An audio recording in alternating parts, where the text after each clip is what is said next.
বর্ষার শেষ বিকেল। আকাশে মেঘ আর রোদের লুকোচুরি চলছে।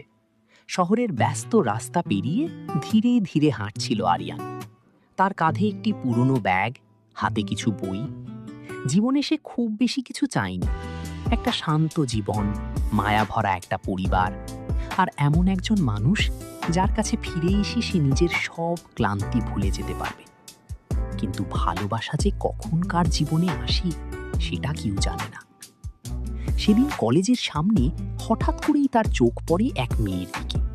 সাদা নীল জামা পরা মেয়েটা বৃষ্টির ফোঁটা এড়িয়ে দাঁড়িয়েছিল এক কোণে। হাতে একটা ছোট্ট ছাতা, কিন্তু বাতাস এত বেশি ছিল যে ছাতাটা উল্টে যাচ্ছিল বারবার। আরিয়ান থেমে গেল। ওয়াও, আপনি তো ম্যাজিশিয়ান। না, ছোটবেলা থেকে জিনিসপত্র ঠিক করতে ভালো লাগে। মেয়েটা মুচকি হাসল। সেই হাসিটা যেন বৃষ্টি ভেজা বিকেলে হঠাৎ সূর্যের আলো হয়ে এলো। আমি মেহরিন, আমি আরিয়ান। সেদিনের সেই ছোট্ট পরিচয় ধীরে ধীরে বদলে গেল প্রতিদিনের অপেক্ষায়। মেয়েটা বিরক্ত হয়ে বলল, উফ, এই ছাতাটাও আজকেই নষ্ট হতে হলো। আরিয়ান হেসে ফেলল। সে এগিয়ে গিয়ে বলল, আমি কি সাহায্য করতে পারি? মেয়েটা একটু অবাক হয়ে তাকালো। বড় বড় চোখ, সেই চোখে যেন এক অদ্ভুত শান্তি। আপনি পারবেন ঠিক করতে? চেষ্টা করতে তো পারি। আরিয়ান ছাতাটা হাতে নিয়ে কয়েক মিনিটের মধ্যেই ঠিক করে দিল। মেয়েটা অবাক হয়ে বলল, পরের কয়েক সপ্তাহে কলেজের লাইব্রেরি, ক্যান্টিন আর রাস্তার মোড়ে তাদের দেখা হতে লাগলো। প্রথমে সাধারণ কথা, তারপর ধীরে ধীরে গল্প বাড়তে লাগলো। মেহরিন ছিল খুব প্রাণবন্ত। ছোট ছোট বিষয়েও সে খুশি হয়ে যেত। বৃষ্টির শব্দ শুনে গান গাইত, আকাশে চাঁদ উঠলে ছবি তুলত। আরিয়ান অবাক হয়ে দেখত, একজন মানুষ এত সহজে কিভাবে জীবনের ছোট জিনিসগুলোতে সুখ খুঁজে পায়। একদিন লাইব্রেরিতে বসে মেহরিন জিজ্ঞেস করল, তোমার সবচেয়ে বড় স্বপ্ন কি? আরিয়ান কিছুক্ষণ চুপ থেকে বলল, একটা ছোট বাড়ি, যেখানে সন্ধ্যায় কাজ শেষে ফিরে কেউ জিজ্ঞেস করবে, খেয়েছ? মেহরিন মৃদু হেসে বলল, খুব সাধারণ স্বপ্ন। সাধারণ জিনিসগুলোই সবচেয়ে সুন্দর। মেহরিন তখন চুপ করে তার দিকে তাকিয়েছিল। সেদিনের পর থেকে তাদের সম্পর্কটা অন্যরকম হয়ে গেল। তারা বুঝতে পারছিল দুজন দুজনের জীবনে একটু একটু করে জায়গা করে নিচ্ছে। এক বিকেলে তারা নদীর ধারে বসেছিল। বাতাসে কাশফুল দুলছিল। মেহরিন হঠাৎ বলল, জানো, আমি ছোটবেলায় ভাবতাম ভালোবাসা শুধু সিনেমায় হয়। তাদের বন্ধুত্ব ধীরে ধীরে গভীর অনুভূতিতে রূপ নিতে লাগল। কিন্তু জীবনের গল্প কখনো এত সহজ হয় না। একদিন কলেজ শেষে আরিয়ান অনেকক্ষণ অপেক্ষা করেও মেহরিনকে দেখতে পেল না। ফোন বন্ধ, মেসেজের উত্তর নেই। রাতের দিকে হঠাৎ একটা মেসেজ এলো, আরিয়ান, কাল তোমার সাথে খুব জরুরি কথা আছে। মেসেজটা পড়ে তার বুকের ভেতর কেমন অদ্ভুত ভয় কাজ করতে লাগলো। এখন এখন মনে হয় সত্যিকারের ভালোবাসা খুব শান্ত হয়, যেখানে চিৎকার নেই, ভয় নেই, শুধু একটা নিরাপত্তা থাকে। আরিয়ান তার দিকে তাকিয়ে বলল, তুমি কি সেই নিরাপত্তা খুঁজে পেয়েছো? মেহরিন কিছু বলল না, শুধু মুচকি হেসে নদীর দিকে তাকিয়ে রইল। সেই নীরবতাই ছিল উত্তর। দিন যেতে লাগলো। পরদিন বিকেলে তারা দেখা করল সেই পুরনো নদীর ধারে। মেহরিনের চোখ লাল ছিল, মনে হচ্ছিল সে কেঁদেছে। আরিয়ান উদ্বিগ্ন হয়ে বলল, কি হয়েছে? মেহরিন নিচের দিকে তাকিয়ে ধীরে বলল, বাবা আমার বিয়ে ঠিক করেছেন। এক মুহূর্তে যেন সব শব্দ থেমে গেল। বাতাস বইছিল, নদীর পানি বয়ে যাচ্ছিল, কিন্তু আরিয়ানের মনে হচ্ছিল পৃথিবী হঠাৎ স্তব্ধ হয়ে গেছে। তুমি তুমি কি রাজি? মেহরিন চোখ তুলে তাকালো। তার চোখে পানি চিকচিক করছিল। আমি জানি না। আরিয়ানের বুকটা হঠাৎ ভারী হয়ে গেল। সে প্রথমবার বুঝতে পারল ভালোবাসা শুধু সুন্দর অনুভূতির নাম নয়, কখনো কখনো এটা সবচেয়ে বড় ভয়ের নাম। সেদিন সন্ধ্যায় বাড়ি ফেরার সময় আকাশে হালকা বৃষ্টি পড়ছিল। আরিয়ান শুধু একটা কথাই ভাবছিল, যদি মেহরিন সত্যিই হারিয়ে যায়। শহরের এক ছোট্ট ক্যাফেতে তারা মুখোমুখি বসেছিল।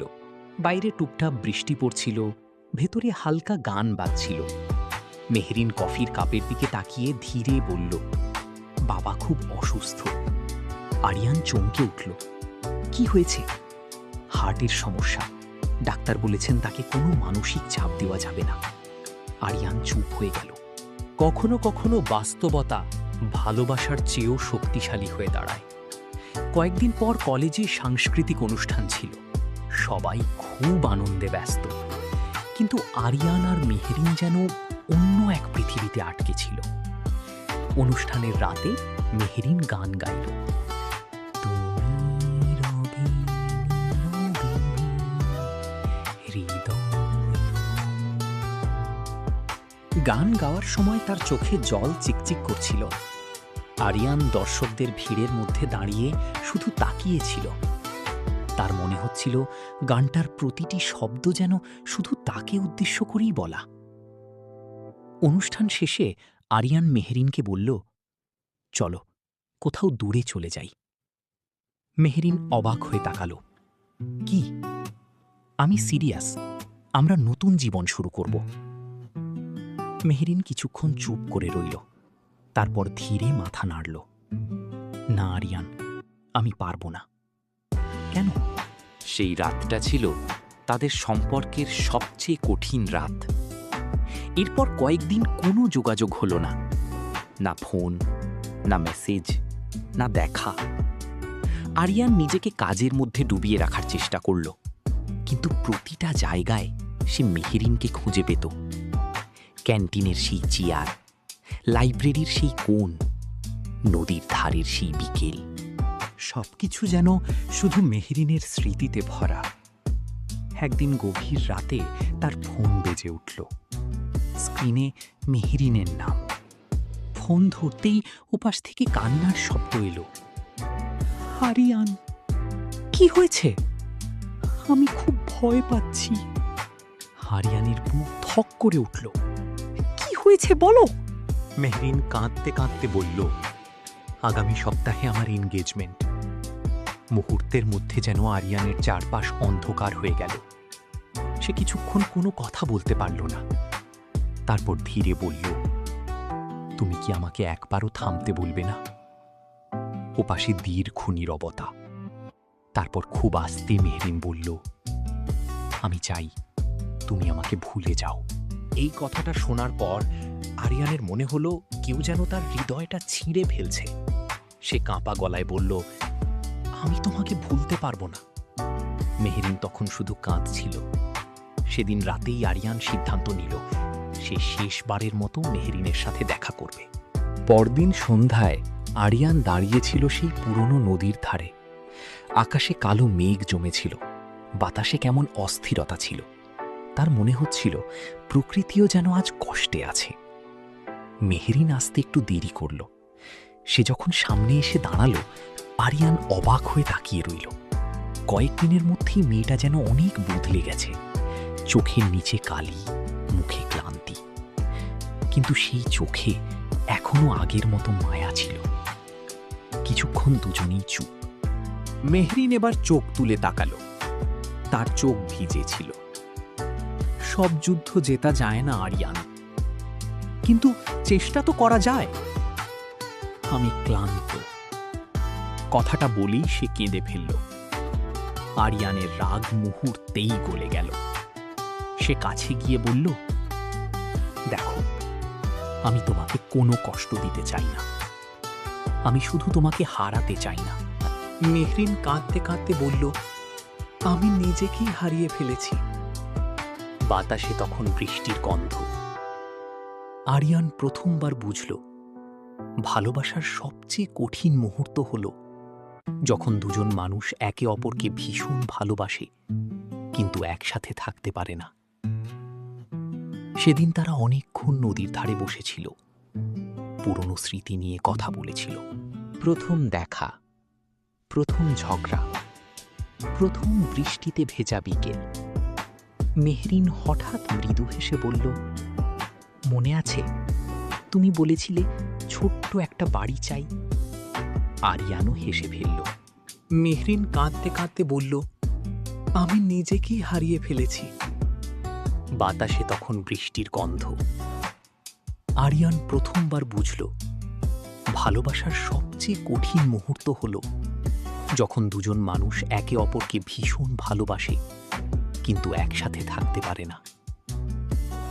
সেদিন তারা অনেকক্ষণ নদীর ধারে বসেছিল, পুরনো স্মৃতি নিয়ে কথা বলেছিল। আরিয়ানও হেসে ফেলল। হ্যাঁ, সেই বাড়িতে জানালার পাশে অনেক গাছ থাকবে আর তুমি প্রতিদিন বৃষ্টির সময় গান গাইবে। দুজনেই কিছুক্ষণ চুপ করে রইল, কারণ তারা দুজনেই জানত এই স্বপ্ন হয়তো আর কখনো সত্যি হবে না।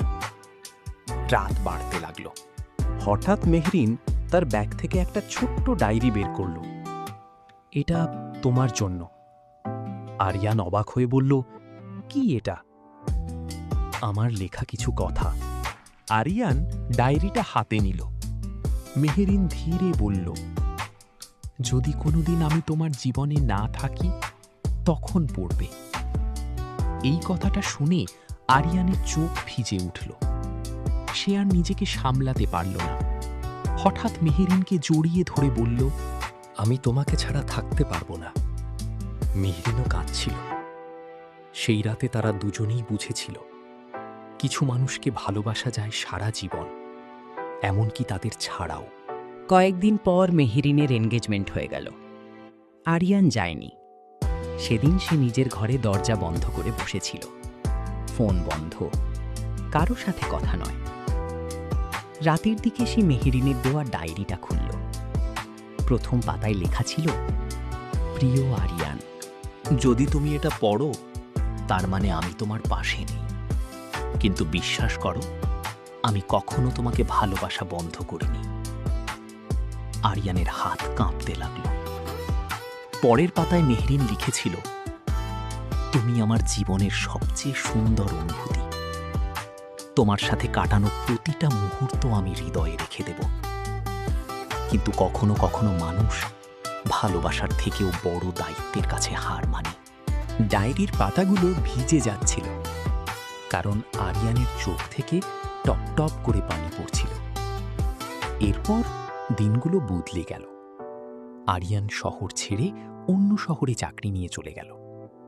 নতুন শহর, নতুন মানুষ, নতুন ব্যস্ততা, কিন্তু হৃদয়ের ভেতরে একটা নাম এখনো আগের মতোই রয়ে গেল, মেহরিন। রাতে অফিস থেকে ফিরে সে প্রায়ই ছাদে দাঁড়িয়ে আকাশ দেখত। ভাবত, মেহরিন কি এখনো বৃষ্টিতে গান গায়? সে কি এখনো নদীর ধারে যেতে ভালোবাসে? সে কি কখনো আরিয়ানকে মনে করে? সময় ধীরে ধীরে কেটে যেতে লাগল। 1 বছর, তারপর আরও কিছু মাস। একদিন হঠাৎ অফিস শেষে আরিয়ানের ফোনে অপরিচিত নম্বর থেকে কল এলো। সে ফোন ধরতেই ওপাশে খুব পরিচিত একটা কণ্ঠ শোনা গেল। আরিয়ান। সে মুহূর্তে তার বুক কেঁপে উঠল। এই কণ্ঠ সে হাজার মানুষের ভিড়েও চিনতে পারবে। মেহরিন? ওপাশে কিছুক্ষণ নীরবতা। তারপর খুব আস্তে মেহরিন বলল, তুমি কি এখনো আমাকে মনে রাখো? আরিয়ানের চোখ ভিজে উঠল। সে আকাশের দিকে তাকিয়ে ধীরে বলল, কিছু মানুষকে ভুলে যাওয়া যায় না, কখনো না। কিছু ভালোবাসা শেষ হওয়ার আগেও শেষ হয়ে যায় না। মেহরিনের ফোন পাওয়ার পর সেদিন রাতে আরিয়ান এক মুহূর্ত ঘুমাতে পারেনি। 1 বছরের বেশি সময় পর সেই কণ্ঠ আবার তার হৃদয়ের সব অনুভূতি জাগিয়ে তুলেছিল। সে বারবার ফোনের স্ক্রিনের দিকে তাকাচ্ছিল। মনে হচ্ছিল সবকিছু কি সত্যিই আবার শুরু হতে পারে। পরদিন বিকেলে তারা দেখা করার সিদ্ধান্ত নিল, সেই পুরনো নদীর ধারে, যেখানে তাদের গল্প শুরু হয়েছিল। আরিয়ান অনেক আগেই পৌঁছে গিয়েছিল। বাতাসে হালকা শীতের ছোঁয়া, নদীর পানি ধীরে ধীরে বয়ে যাচ্ছে। তার বুকের ভেতর অদ্ভুত উত্তেজনা কাজ করছিল। হঠাৎ দূরে সে মেহরিনকে দেখতে পেল। নীল শাড়ি পরা, চুলগুলো হালকা বাতাসে উড়ছে। কিন্তু এবার তার চোখে আগের সেই ভাঙা কষ্ট ছিল না, বরং এক ধরনের শান্তি ছিল। মেহরিন ধীরে ধীরে সামনে এসে দাঁড়াল। দুজনেই কিছুক্ষণ শুধু একে অপরের দিকে তাকিয়ে রইল। 1 বছর আগেও তারা এমনই দাঁড়িয়েছিল, কিন্তু আজকের অনুভূতি অন্যরকম। আরিয়ান আস্তে বলল, কেমন আছো? মেহরিন মৃদু হেসে বলল, ভালো থাকার চেষ্টা করছি। এই ছোট্ট উত্তরেও কত না অজানা কষ্ট লুকিয়েছিল। কিছুক্ষণ নীরবতার পর আরিয়ান জিজ্ঞেস করল, তোমার বিয়ে? মেহরিন নিচের দিকে তাকিয়ে ধীরে বলল, হয়নি। আরিয়ান অবাক হয়ে গেল। মানে? মেহরিন দীর্ঘশ্বাস ফেলল। এনগেজমেন্টের কয়েক মাস পর আমি সব সত্যি বলে দিয়েছিলাম। বলেছিলাম আমি অন্য কাউকে ভালোবাসি। আরিয়ানের বুক কেঁপে উঠল। তারপর অনেক ঝড় হয়েছে। বাবা আমার সাথে অনেক দিন কথা বলেননি। পরিবার আমাকে ভুল বুঝেছিল। তার চোখ ভিজে উঠল। কিন্তু আমি আর মিথ্যে জীবন বাঁচতে পারছিলাম না। আরিয়ান চুপচাপ শুনছিল। মেহরিন আবার বলল, কিছুদিন পর বাবা বুঝতে পারেন। তিনি দেখেছিলেন আমি প্রতিদিন ভেতর থেকে ভেঙে যাচ্ছি। এখন উনি কেমন আছেন? আগের থেকে ভালো। আরিয়ানের বুক থেকে যেন একটা ভার নেমে গেল। বাতাসে তখন হালকা কাশফুল দুলছিল। মেহরিন ধীরে বলল, জানো, আমি অনেকবার তোমাকে ফোন করতে চেয়েছিলাম। তাহলে করনি কেন? ভয় পেতাম যদি তুমি আমাকে ভুলে যাও। আরিয়ান মৃদু হেসে মাথা নাড়ল। আমি প্রতিদিন তোমাকে মনে করেছি। এই কথাটা শুনে মেহরিনের চোখ ভিজে গেল। সে ধীরে বলল, আমিও। সেদিন তারা অনেকক্ষণ হাঁটল, পুরনো দিনের মতো। রাস্তার পাশের চায়ের দোকানে চা খেলো, নদীর ধারে বসে গল্প করল, যেন সময় আবার আগের জায়গায় ফিরে গেছে। হঠাৎ মেহরিন বলল, তুমি কি এখনো সেই ছোট্ট বাড়িটার স্বপ্ন দেখো? আরিয়ান হেসে বলল, হ্যাঁ, শুধু একটা জিনিস বদলেছে। কি? আগে ভাবতাম বাড়িটা সুন্দর হবে, এখন ভাবি সেখানে তুমি থাকলেই সেটা সুন্দর হবে। মেহরিন চোখ নামিয়ে ফেলল। তার ঠোঁটে লাজুক হাসি। সন্ধ্যা নেমে এলো। আকাশে ছোট ছোট তারা জ্বলছিল। আরিয়ান হঠাৎ থেমে গেল। তারপর খুব ধীরে বলল, মেহরিন, আমরা কি আবার শুরু করতে পারি? মেহরিন কিছুক্ষণ চুপ করে তার দিকে তাকিয়ে রইল। তার চোখে তখন জল আর হাসি একসাথে। সে ধীরে মাথা নাড়ল। হ্যাঁ। সেই মুহূর্তে আরিয়ানের মনে হল দীর্ঘ অন্ধকারের পর যেন তার জীবনে আবার আলো ফিরে এসেছে। কয়েক মাস পর ছোট্ট একটা বাড়ি, বারান্দায় অনেক গাছ, জানালার পাশে সাদা পর্দা উঠছে, বাইরে বৃষ্টি পড়ছে। মেহরিন রান্নাঘর থেকে চা নিয়ে এসে বলল, এই যে মিস্টার স্বপ্নবাজ, চা ঠান্ডা হয়ে যাবে। আরিয়ান হেসে কাপটা নিল। তারপর মেহরিনকে কাছে টেনে বলল, জানো, আমি এখনো বিশ্বাস করতে পারি না তুমি সত্যিই আমার পাশে আছো। মেহরিন মুচকি হেসে বলল, ভালোবাসা কখনো সহজ ছিল না, তাই হয়তো এত সুন্দর। বাইরে তখন বৃষ্টি পড়ছে। মেহরিন ধীরে ধীরে গান গাইতে শুরু করল, তুমি রবে নীরবে হৃদয়ে মম। আরিয়ান চোখ বন্ধ করে শুনছিল, কারণ সে জানত এই গান, এই বাড়ি, এই মানুষটা সবকিছুই তার জীবনের সবচেয়ে বড় প্রাপ্তি।